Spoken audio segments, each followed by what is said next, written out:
سب سے پہلے اہم خبر یہ ہے کہ پاکستان ٹیلی کمیونیکیشن اتھارٹی نے ٹیکس ریٹرنز فائل نہ کرنے والوں کی موبائل سمیں بلاک کرنے کی مخالفت کر دی ہے۔ اس کی تفصیل جانتے ہیں دی نیوز کے رپورٹر مہتاب حیدر نے ہمیں جوائن کیا ہے۔ مہتاب، مزید کیا پتہ چلا ہے اس سے متعلق؟ جی، آپ کو پتہ ہے کہ ایف بی آر نے ایک انکم ٹیکس جنرل آرڈر جاری کیا تھا، جس کے تحت پی ٹی اے اور ٹیلی کام کمپنیز کو یہ کہا تھا کہ وہ 15 دنوں کے اندر تقریباً 6 ملین کے لگ بھگ جو سمز ہیں اور ان کے آئی ڈی کارڈ نمبر ساتھ دیے تھے کہ ان کو بلاک کر کے کمپلائنس رپورٹ دیں۔ اب اس کے اوپر پی ٹی اے نے ایک لیٹر جو ہے وہ جاری کیا ہے، ایف بی آر کو لکھا ہے، اور اس میں انہوں نے کہا ہے کہ لیگلی وہ بائنڈنگ نہیں ہے کہ وہ اس کو کمپلائی کریں۔ اس میں متعدد ریزنز دی ہیں انہوں نے، ان میں سب سے بڑی ریزن انہوں نے یہ کہا ہے کہ بنیادی طور پہ پاکستان میں 27% صرف خواتین ایسی ہیں جن کے نامز کے اوپر جو ہے وہ انہوں نے سمز لی ہوئی ہیں، باقی ساری فیملی ممبرز جو میلز ہیں ان کے نام پہ لی جاتی ہے۔ اسی طرح سے جو بچے ہیں ان کے بھی نام پہ سمز موجود نہیں ہیں۔ اور تیسری جو انہوں نے وجہ دی ہے وہ یہ کہا ہے کہ جو بینکنگ ٹرانزیکشنز ہے اور ای والیٹ ہے اور ای کامرس ہے، یہ بھی اس سے بہت زیادہ متاثر ہوگا۔ تو اس لیے ان ریزنز کی بنیاد پہ انہوں نے یہ کہا ہے کہ یہ جو ٹرانسفارمیشن کا حکومت کا ایجنڈا ہے، اس کے مطابق بھی اس پہ عمل درآمد نہیں ہو سکتا۔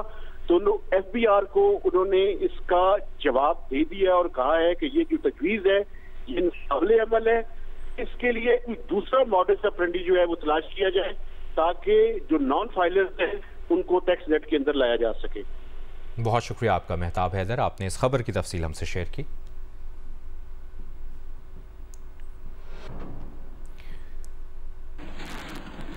آگے بڑھتے ہیں، آپ کو بتائیں وزیر دفاع خواجہ آصف نے کہا ہے کہ 9 مئی کو فوجی تنصیبات پر حملے کی منصوبہ بندی بہت پہلے کر لی گئی تھی۔ 9 مئی کو مظاہرین فوجی تنصیبات تک بغیر رکاوٹ کے پہنچ جانا پاکستان کے خلاف سازش تھی۔ سیالکوٹ میں گفتگو کرتے ہوئے خواجہ آصف نے کہا کہ فوجی تنصیبات پر حملے کرنے والے آج کہتے ہیں کہ صرف اسٹیبلشمنٹ سے مذاکرات کریں گے۔ بانی پی ٹی آئی کو قید ہوئے 1 سال نہیں ہوا اور مذاکرات کے لیے کمیٹی بنا دی۔ لیکن ایک سیاسی جماعت نے اپنی قیادت کے ساتھ مل کے منصوبہ بندی کے ساتھ یہ سارے ٹارگٹ جو ہے وہ پہلے ڈیسائیڈ ہوئے، اور جس طرح وہ لوگ لاہور اور میاں والی پنڈی بغیر کسی رکاوٹ کے وہاں پہ پہنچے، یہ ایک بہت بڑی سازش تھی جو پاکستان کی سالمیت کے خلاف اور پاکستان کی افواج کے خلاف کی گئی۔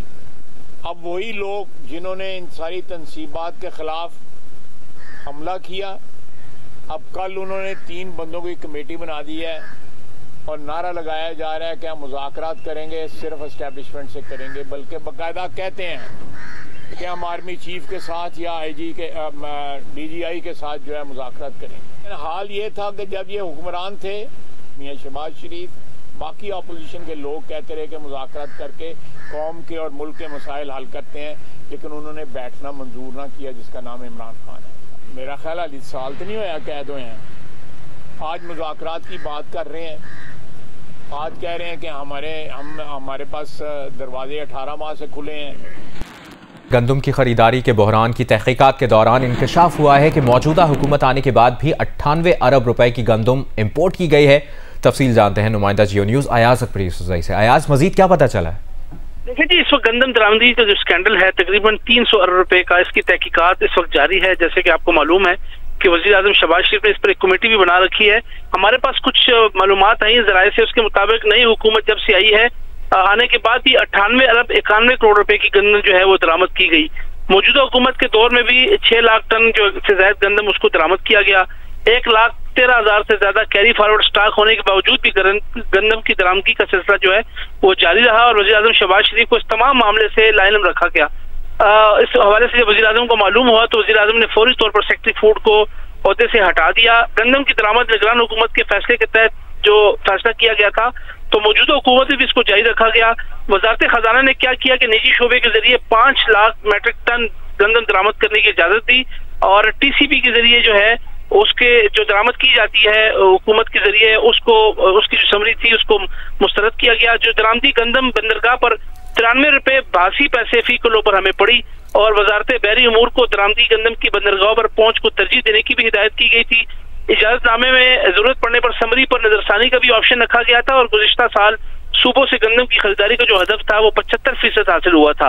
نگران حکومت میں تقریباً 200 ارب روپے سے زیادہ گندم جو ہے وہ درآمد کی گئی۔ وہ تمام انکشافات ہیں جو اب اس انکوائری کمیٹی میں سامنے آ رہے ہیں۔ اس کا تعین کیا جا رہا ہے کہ نگران حکومت میں کون کون مزید بھی آپ سے ڈیٹیلز لیتے رہیں گے۔ شکریہ۔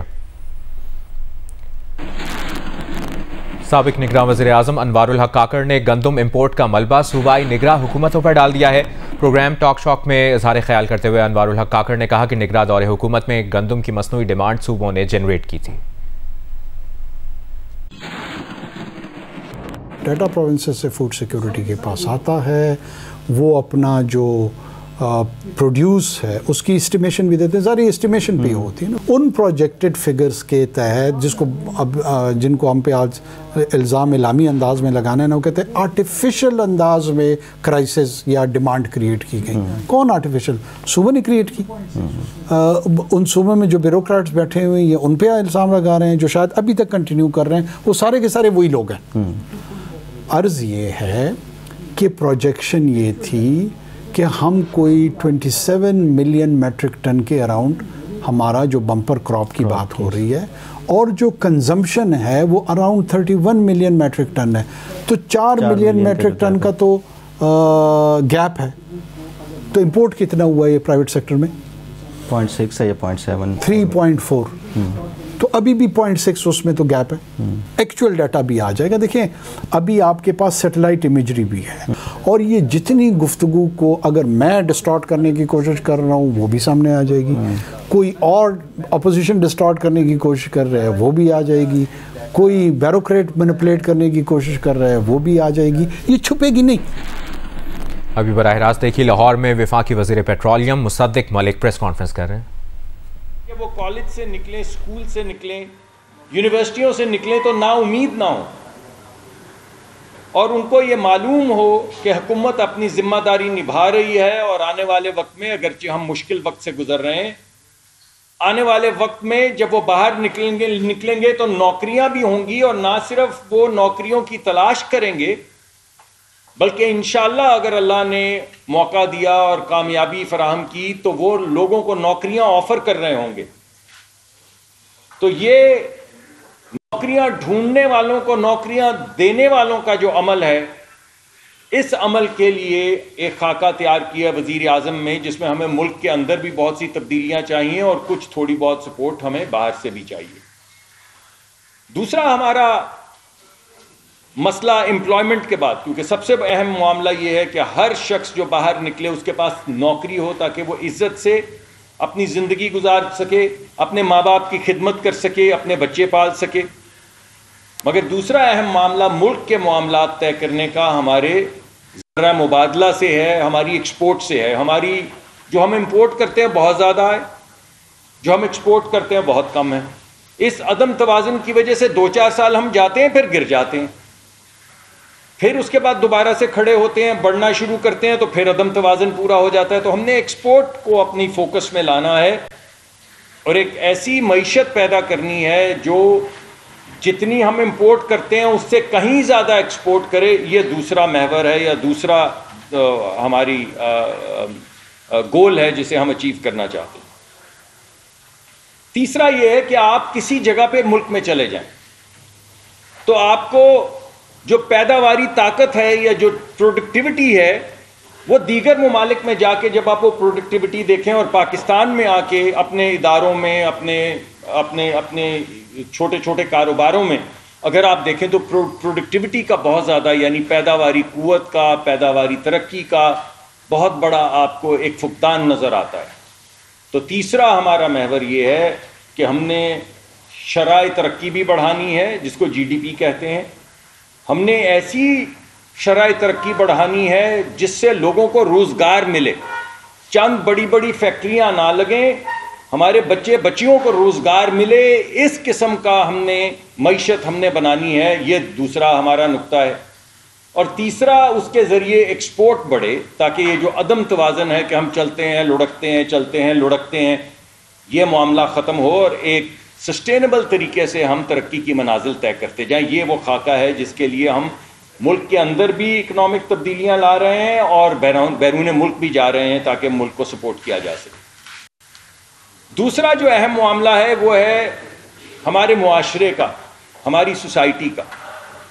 یہ ہمارے معاشرے کے اندر یہ جو ایک پولرائز سوسائٹی بن گئی ہے, جس میں لے دے ہے, جس میں نفرت ہے, جس میں کوئی ہم ایک دوسرے سے گفتگو نہیں کر پاتے کسی بات پہ, کسی تناؤ میں آئے بغیر, چاہے وہ سیاسی تناؤ ہو, چاہے وہ خاندان کے اندر تناؤ ہو, چاہے وہ انفرادی تناؤ ہو. یہ تو اچھے معاشرے کی نشانیاں نہیں ہیں. مخالفت کریں, بھرپور مخالفت کریں, اس کے بغیر تو معاملات آگے ہی نہیں چل سکتے. مگر جب آپ اپنے والدین سے گفتگو گھر میں کرتے ہیں, بزرگوں سے گفتگو کرتے ہیں, اور کسی بات پہ اختلاف رائے بھی ہو, تو احترام کو تو ملحوظ خاطر رکھتے ہیں نا. کبھی آپ نے والدین کے ساتھ تو اوئے توئے کرنے والے کو اچھا نہیں جانا, تو پھر معاشرے میں اوئے توئے کرنے والوں کو آپ کیوں اچھا جانیں گے, کیسے اچھا جانیں گے؟ تو ایک ایسا معاشرہ جس کے اندر تھوڑی سی وزاداری ہو, تھوڑا سا احترام ہو, اور مخالفت کی بہترین سخت ترین مخالفت کی گنجائش ہو, ایک ایسا معاشرہ تشکیل دینے کے لیے ہم طریقہ کار وضع کرنے کی کوشش کر رہے ہیں. انشاءاللہ پہنچ جائیں گے. مگر یہ ہماری تمنا ہے, یہ ہمارا فوکس ہے, یہ ہماری ویژن ہے معاشرے کے طور پر. اور ایک ایسا معاشرہ جو وائبرنٹ ہو, جس میں کوئی تفرقہ نہ ہو بچیوں اور بچوں کے درمیان, بہنوں اور بھائیوں کے درمیان. جو سہولیات کسی شخص کو, کالج سے نکلنے والے نوجوان بچے کو جو سہولیات میسر ہیں, وہی یا اس سے بہتر سہولیات ہم اپنی بچیوں کے لیے, اپنی بہنوں کے لیے پیدا کریں گے. اس طرح کے معاشرے کی تشکیل کرنا چاہتے ہیں جو فیملی ویلیوز کو بھی ملحوظ خاطر رکھے, ہماری اسلامک ویلیوز کو بھی ملحوظ خاطر رکھے, مگر ڈسکرمنیٹری نہ ہو, ایسی تفریق نہ کرے جس سے لوگوں کے زندگی میں آگے بڑھنے کے مواقع جو ہیں وہ ختم ہو جائیں یا محدود ہو جائیں. تو تھوڑا سا استحکام آئے, تھوڑی سی وزاداری آئے, تھوڑا سا احترام آئے, تو ایک ایسا معاشرہ ہو جس میں سب لوگ آگے بڑھ سکیں. اور حکومت کیسی ہونی چاہیے؟ حکومت کے لیے تو میں ایک ہی لفظ کہوں گا, red tape to red carpet. یعنی جس طرح کا ریڈ ٹیپزم, جس طرح کی بیوروکریسی, جس طرح کی نوکر شاہی آپ سب کو روز اپنے روزمرہ کے کام میں آپ کے سامنے, آپ نلکا نہیں لگا سکتے, آپ بجلی کا کنیکشن نہیں لے سکتے, آپ کوئی سلیقے سے کام نہیں کر سکتے. تو ان تمام چیزوں کو ختم کرنا ہے. اور سب سے بڑا حکومت کا کنزیومر جو ہے, کسٹمر جو ہے, وہ عوام ہے. اور عوام کے راستے میں ہم ایک لال کارپٹ بچھائیں گے, یعنی ریڈ ٹیپ کو ختم کر کے ریڈ کارپٹ کی طرف لے کر جائیں گے. یہ وہ 3 محور ہیں جس کے اوپر وزیر اعظم کی خواہش ہے, تمام کابینہ سے یہ حکم ہے کہ آپ جو بھی کریں ان تینوں چیزوں کو ملحوظ خاطر رکھیں. اب بات کر لیتے ہیں تھوڑا سعودی عرب پہ, جس کے لیے میں حاضر ہوا ہوں آپ کے پاس. تو ہمارے بڑے پرانے رشتے ہیں سعودی عرب سے, دوستی کے رشتے ہیں, مگر اس دوستی کے رشتے کو استحکام اور ترقی کے رشتے میں ہم نہیں آج تک تبدیل کر سکے. آج تک جب بھی ہماری گفتگو ہوئی ہے وہ یا ڈیفیسٹ کے حوالے سے ہوئی ہے, یا پیٹرول کے حوالے سے ہوئی ہے, یا سپورٹ کے حوالے سے ہوئی ہے, لیکن کبھی یہ کہ ہم اور آپ اکٹھے ترقی کریں, ہماری کچھ منازل ایسی ہوں جن میں کچھ مطابقت ہو, اور آپ کو بھی لگے کہ پاکستان بھی اسی راستے پہ چل رہا ہے جس پہ پورا GCC چل رہا ہے, بالخصوص سعودی عربیہ چل رہا ہے, ہم بھی اسی راستے کے اوپر چل رہے ہیں. وہ ترقی کا سفر, ڈیولپمنٹ کا سفر جو ہے, ہم اس میں شریک نہیں ہو سکے. ہاں, بھائی چارے, محبت اور آپس کی جو ہم سمجھتے ہیں کہ یہ جو خانہ خدا اور رسول پاک جو 2 ہماری مساجد ہیں, ان کی حفاظت ہم پہ پہلے مقرر ہے سعودی عرب سے. یہ تمام معاملات تو صحیح ہیں, اس کے لیے تو ہماری جان بھی حاضر ہے, اور وہ بھی ہماری مدد کو ہر وقت کھڑے ہیں. مگر مدد نہیں چاہیے, ترقی چاہیے, ڈیولپمنٹ چاہیے. تو ایک بڑی شفٹ جو ہم لا رہے ہیں, وہ خوددار قوم جو آگے بڑھنا چاہتی ہے, ہم بھی اس کی طرح اب جو گفتگو کرنا چاہ رہے ہیں اور جو گفتگو کر رہے ہیں وہ ترقی کی ہے, ڈیولپمنٹ کی ہے, مدد کی نہیں ہے. یہ سب سے بڑا فرق ہے. اس سلسلے میں یہ جو آپ کو بار بار نظر آ رہا ہے, پہلے آپ نے دیکھا کہ ان کے وزراء یہاں پر تشریف لائے, اور 2 دن تک ہماری گفتگو چلتی رہی.